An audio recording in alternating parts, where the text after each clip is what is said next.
Alright, well, I'm going to give another go at recording this.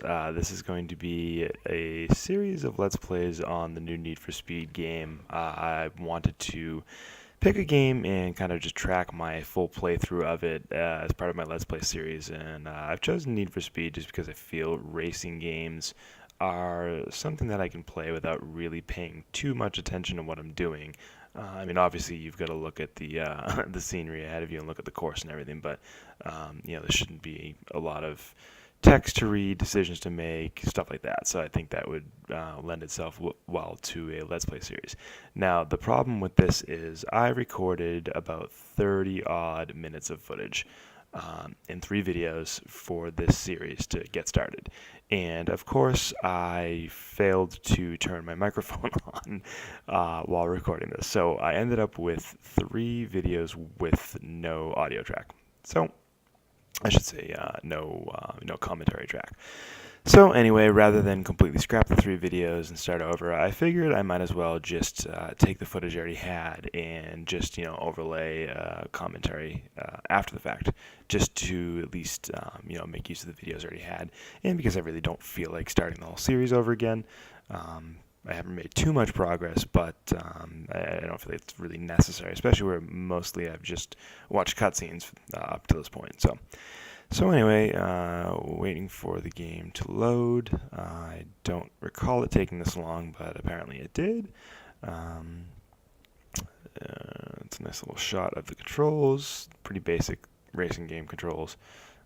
Oddly enough, I actually didn't really play racing games until maybe 3 years ago, and I don't even remember what got me started on it, but now it's one of my favorite genres. I've got a ton of them. I usually at least check out every new racing game that comes out. Some of them appeal to me more than others. I do tend to like the more arcadey side of the genre, so Need for Speed, Drive Club to an extent, stuff like that. I also enjoy the Forzas and the Gran Turismos of the world, but I don't get as into them as I did when I was younger, when I used to put 100 plus hours into Gran Turismo. Um, yeah, so this is what I remember about playing this game: is there's a lot of cutscenes, and I really don't understand why. It seems to be a bit unnecessary to have this much story in a racing game, but that's what they decided to go with in this one. So it is what it is. I remember commenting about the people that are in the cutscenes, and I wasn't sure if they are just actors or if they're the actual street racers that were supposedly going to be in this game. Because I remember reading about it before it came out, and they were using actual street racing icons to be part of the game. So I'm thinking that that might be who these people are. Me knowing absolutely nothing about legitimate street racing would have no idea who any of them are, but that could be who the people in the cutscenes are. I suppose I could always look it up using the Google, but I just have not gotten around to it. Um, or I just don't really care all that much. I just want to play the game. So yeah, one of the things about this game is the aesthetic of it is it's meant to be, I think, always night. I don't think there's a day cycle in this. I could be wrong, but it's a little different from their last game, which was Rivals. Rivals, I believe, had a day-night cycle, but it was a lot of these racing games, these newer racing games with the day-night cycles, it can be difficult to see at night. So I definitely prefer racing during the day. But in this situation where you're in a city and there's a lot of lighting, hopefully it won't be as bad. I know specifically with games like Drive Club, I struggle in the night races. It's really a lot more difficult to see, the course, the upcoming part of the course, and I definitely have a lot more trouble playing those games at night. Great, so here we are entering a rave or party of some sort. And I have to admit, when I first watched the cutscenes, I really didn't pay much attention to the story. I usually do. I usually like to have an idea of what it is I'm playing, but I mean, let's face it, it's a racing game. I don't really need the story. Um, and I mean, I've played a few games that have had stories to them. I played through Need for Speed: The Run. I played through The Crew. I didn't mind it so much in The Run. I think it worked because you kind of had story in between each level, and it was fine. The Crew, it really aggravated me a little bit more. I really didn't think that game needed much of a story, whereas I could see it fitting a little bit better in the run. But it didn't aggravate me all too much. The cutscenes were not terribly lengthy and didn't really detract from the experience. In this one, though, I started getting aggravated almost right out of the gate. I've driven for about 10 seconds at this point, and now I'm right back into cutscenes. There's this guy, these girls. I really don't know what's going on. And then this girl, who looks straight out of the 80s, minus the hair. I don't recall doing any drifting in that driving session, but sure. Whatever you say, buddy. Whatever you say.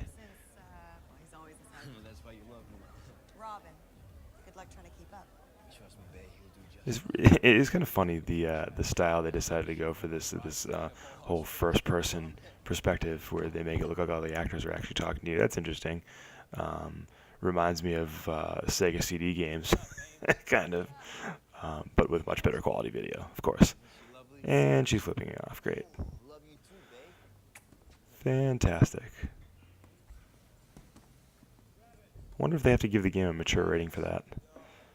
I definitely don't pay attention to game ratings, being in my mid-30s, but very curious as to what the ESRB would say about that. I don't recall there being any cursing or anything like that. It's probably not much in the way of violence either, being a racing game. This guy's got a heavy bag back there for no apparent reason. This is coming up to the point where you get to choose your car. Believe I ended up going with a Subaru. Never a better time to start a project, Bill. This guy doesn't seem to have much respect for personal space, huh? It's time to start expressing it out there. All right, dude. You can back off a bit. Take him out for a shakedown. I wonder if he has that heavy bag there specifically so he can be sweaty when he's on camera. Yeah, so this is where we get to choose our car. I believe I ended up going with the Subaru. I don't know too much about these models. I'm actually really not a car guy, which is another reason why it's kind of strange that I really like racing games. Not into cars at all in real life. I know very little about them.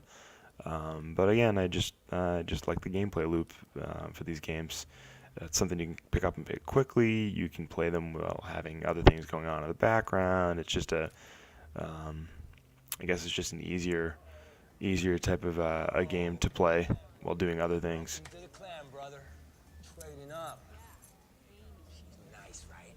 Can I drive now, please? I'm pretty sure in my original recording I complained every 10 seconds about not actually playing the game. No trust fund paying full price for this, so. Really? It's like that, huh? It's like that. Great. I don't even know what they're doing. Wow, I feel so much better now. I'm good for it, you know that. It would have been funny if she smacked him across the face. That was kind of funny. Don't matter if you're the best damn driver this side of the water. I don't care. I don't care. It's very poetic.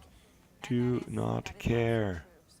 Seriously, at this point, it's just banging my head off the desk. I'll meet you out front. There we go. I'm pretty sure this next driving session is also about 10 seconds long. So it's not like I'm even going to be able to drive very long. I get in one quick mission, and then it goes right back into cutscenes. The loading scene. See, I think these must be the actual racers, I think. Again, I could be wrong. Another thing about these early missions is I don't know if these are like legit game missions or if they're supposed to be just introductory, because I did pretty poorly in all of them, and I don't know, just move on. You don't retry it, you just move on. I don't really get I don't know if there's any benefit to actually winning them. Maybe your car is so weak that it's impossible to win. I don't know. I guess if I played through it a couple more times, I might have an idea. Or if I were paying more attention, I might have an idea. at least while I'm making this commentary, while not playing, I can actually look at the background a little bit more. It's a very pretty game, and I'm not surprised by that. The last game, Rivals, was a very good-looking game as well. That was a launch title on PlayStation 4, and I believe on Xbox One as well. That one I actually didn't really care for. I've been playing Need for Speed for a few years, and I played starting with The Run.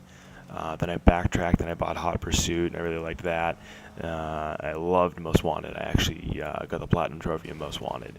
And I also backtracked and bought Burnout Paradise, which was developed by the same company that developed Most Wanted in Hot Pursuit, that being Criterion. So that's another great game. I platinumed that one as well. Then I bought Rivals when it came out as a launch title for the PS4, and I just didn't really care for it. And reading reviews, it seemed to be reviewing pretty well, but I had some issues with it that were just kind of irreconcilable. I had problems with the game world. I thought it was kind of boring. There's no towns or cities in it. There's just not a heck of a lot to do in the game. There's a few different event types, and that's really it. There's no collectibles. There's nothing. It's not a particularly compelling game. The controls were fine. It looked fine. Technically, it was okay, other than the fact that I kept losing my save, not losing my save data, but losing my progress within game session because it would disconnect almost every time. So it was very difficult to make any kind of progress to the speed list. So the combination of that, nice hair, the combination of that and just the general lack of things to do really made me dislike that game. I'm really surprised actually that it reviewed so well. A lot of people even seem to think it was better than Most Wanted. I thought Most Wanted was a fantastic game. But, that's people's opinions. Alright, so as you can see, we are back into cutscenes once again. Still not racing. Thought this was a racing game, but apparently it's not. Alright, fade to black. What are we doing here? And more loading screens. This is a cutscene / loading screen simulator. Alright, well, I think this one's about up. So I will catch you in the next.